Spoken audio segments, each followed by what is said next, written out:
আপনি আমাকে স্পষ্ট করে বলেন, আপনি কি ইন্ডিয়া থেকে পোশাক ইম্পোর্ট করেন কিনা? ইন্ডিয়া থেকে আপনি কোনো পোশাক ইম্পোর্ট করেন না? না, ইন্ডিয়াতে একটা বিশাল বড় বুঝছে? আচ্ছা, এগুলো তো লিখছেন সব ইন্ডিয়ান। জি। এগুলো কি ফিক্স প্রাইস? হ্যাঁ, fixed price। তো ফিক্স প্রাইস কি লিখে দিয়েছেন? এই যে এখানে আপনার ফিক্স প্রাইস আমরা বলে দিই আর কি। ইন্ডিয়ান 1200 টাকা প্রায় পাওয়া যায় ইন্ডিয়ান পুরো। আপনার 1200 টাকা পর্যন্ত সেরকম ছোট তো আছে। 1200 থেকে শুরু হয়েছে। তো 1200 টাকা ইন্ডিয়ান পোশাক কিভাবে সম্ভব? ক্রয় মূল্য কত তাহলে? আপনার তো 2 হাত বদল হয়েছে।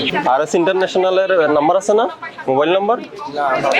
আর আপনি যদি ওটা আপনি দাবি করেন ইন্ডিয়ান, তাহলে এটা শতভাগ আমাদের একদম কনফার্মেশনের জন্য আপনার যাবতীয় সব ডকুমেন্টস, এটা যে ইন্ডিয়া থেকে হয়ে আসছে এবং বৈধ পথে হয়ে আসছে, এই ডকুমেন্টস আমাদের দিতে হবে নইলে এটা আমরা নকল বলে ধরে নিতে পারি। আচ্ছা, ওনার ফোন নাম্বার দেন। আপনি কি কথা বলছেন আমি জানি না, আমি কথা বলি, ফোন নাম্বার দেন। RS trading. আপনি কি স্টাইলিকোতে পোশাক বিক্রি করেন? আপনি আমাকে স্পষ্ট করে বলেন, আপনি কি ইন্ডিয়া থেকে পোশাক ইম্পোর্ট করেন কিনা? ইন্ডিয়া থেকে আপনি কোনো পোশাক ইম্পোর্ট করেন না? না, ইন্ডিয়াতে একটা বিশাল বড় বুঝছে? হ্যাঁ, নাও। আপনার ক্রয় মূল্য আমাদের জানাতে হবে, ঠিক আছে? আপনার বিক্রয় মূল্য দেখাতে হবে, এই পোশাকের সোর্স কি জানাতে হবে। আপনি 2023 সালের কিছু ডকুমেন্ট দিয়ে দিচ্ছেন, আপনার না, এটা আরএস ইন্টারন্যাশনালের। এই যে এই কনসাইনিতে যে এই পোশাক ছিল, তার কোনো এখানে লিঙ্ক আপ আছে? নাই। আপনার কাছে পোশাক ক্রয়ের কোনো ডকুমেন্টস নাই। আপনি ইন্ডিয়ান দাবি করেন, পাকিস্তান দাবি করেন, বাংলাদেশি দাবি করেন, আপনি তো পোশাকের প্রডিউসার না। আপনি তৈরি করেন, আপনি কিনেন, ইম্পোর্টার থেকে কিনেন।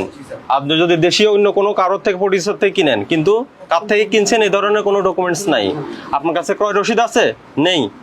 আপনি ওই যে একটা ইন্ডিয়ান পোশাক ট্যাগ লাগিয়ে আপনি 1200 টাকা বিক্রি করছেন, কিন্তু ওই ইন্ডিয়া থেকে এনেছেন কিনা এটার কোনো সোর্স নাই, কোনো ডকুমেন্টস নাই। আপনি দেখাতে পারেন না, আমরা এখানে আসলাম মনে হচ্ছে 40 মিনিটের উপরে হচ্ছে, এখন পর্যন্ত আমরা পাইনি এটা, এবং কোনো ডকুমেন্টস পাইনি। এটা অপরাধ হিসেবে গণ্য। আপনার আজকে আমরা আপনাকে 50,000 টাকা জরিমানা করলাম, এটা এখন পরিশোধ করেন। আর ওই আগামী তো রবিবারে আপনার যদি ইন্ডিয়া পাকিস্তানের কোনো ডকুমেন্ট থাকে, ইম্পোর্ট করে থাকেন, ডকুমেন্টস নিয়ে আমাদের অফিসে এটা আসবেন।